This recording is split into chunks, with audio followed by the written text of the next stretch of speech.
to video, wherever you are, whatever you may be doing. Thank you so much for making Ref Brandon today. We always greatly appreciate it. If you jump on here live on this Friday evening, feel free to leave a comment in the comment section down below. Make sure to give the video a like, a thumbs up. If you have not yet subscribed, please do so and share the video on all social media platforms. Hopefully everybody has a good weekend ahead, and hopefully you've got some plans and some family time mixed in there. That's always a good thing. But tonight I want to talk about what Steele said, because most people have heard of Steele, but if you haven't, Steele is really truly the most accurate college football pundit out there. And not only that, but he's the one that does the most homework. Even if he's wrong, you know he's just wrong because he was wrong and not because study. Because you look at all the different college football magazines out there, whichever one you want to look at, Sporting News, ESPN, whatever. You know, if they put out a magazine that's strictly college football, it's going to be every team in the country, and the whole thing is going to be 200 pages, maybe. And half of those are going to be interviews with players or coaches or, an ad. Steele's magazine's like 500 pages or more, and there's no ads in it and no interviews. Just a true in-depth breakdown from every team and every conference. And most of these magazines put out an article about a team, and it'll be one paragraph, maybe two. Steele, when he does his team breakdown, each team gets 8 or 9 pages. So you know he does his homework. So if he's wrong, he's just wrong because we're human and we're wrong, not because he just randomly said something and didn't do his homework. He does his homework. But I want to talk about the Big 12 tonight, not because I'm a Big 12 homer. I think everybody knows by now I don't pull for any conference.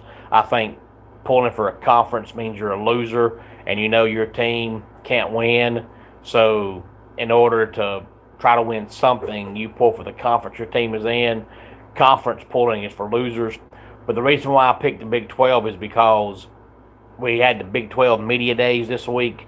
So of course, if you're, listening or watching, any kind of college football talk right now, the main talk is the Big 12, because we just had Big 12 media days. Now, at the top, it should be obvious who he's got, but he's got a convoluted, jumble-up mess right in the middle. Hey there, Rayson. Glad to have you here on this Friday evening. But even though they don't have Brendan Sorsby, he still picks Texas Tech to win the Big 12. And I mentioned a few weeks back that, Will Hammond's not great, but I think they've got enough pieces around him to win without him. Will Hammond played some last year when the starting quarterback, Baron Morton, got hurt. And he's okay, but they've got enough of a running game and a good enough defense to where they don't need Will Hammond to put up 500 yards to win anymore. So he's got Texas Tech to win the Big 12, followed by BYU, and that would be a rematch of last year's Big 12 championship game. Then we got Utah third and Houston fourth, and I think Houston's going to be really, really, really good. And then we got Arizona.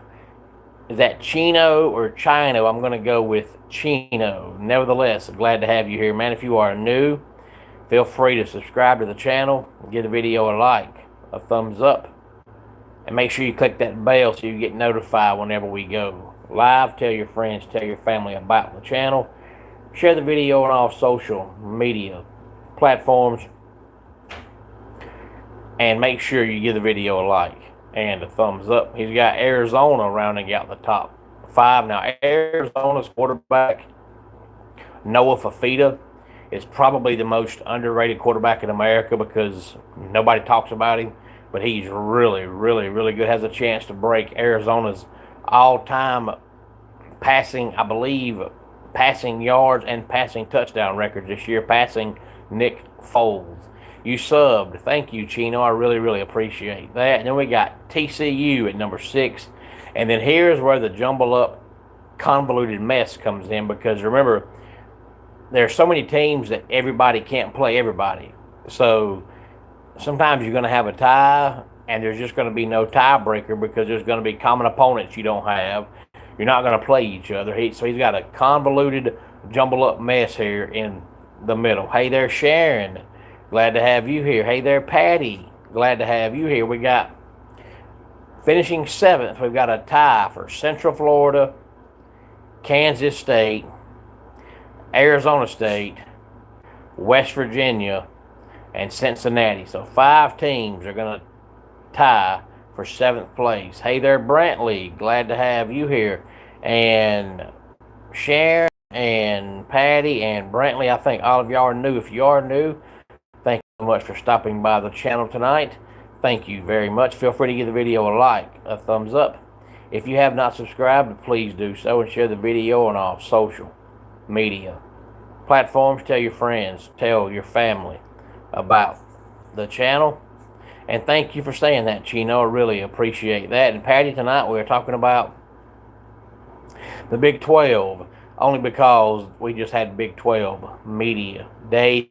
I figure since they're fresh on everyone's mind, we talk about them, giving Phil Steele's prediction he thinks the Big 12 will finish out. And then we also have a 3-way tie for 12th place. So a 5-way tie for 7th and a 3-way tie for 12th. Baylor, Kansas, and Oklahoma State. And then at the bottom of the barrel, we've got Colorado in 15th and Iowa State in 16th. It's hard to see Iowa State not finishing 16th. Now, I will say I don't think Colorado's going to be very good, but Iowa State lost their coach, and he took almost the entire roster with him. So it's hard to see Iowa State not being pretty awful this year. But any thoughts on any of this, please feel free to let me know. Let's go ahead and get our dad joke of the day in here. Why did the banana apply sunscreen? Because it peels. And that does it for today's Ref Brandon and the Todd Family YouTube video. Until next time, it's Ref Brandon saying, just like in pro wrestling, life can be over. 3. Tell your friends and family how much you love them.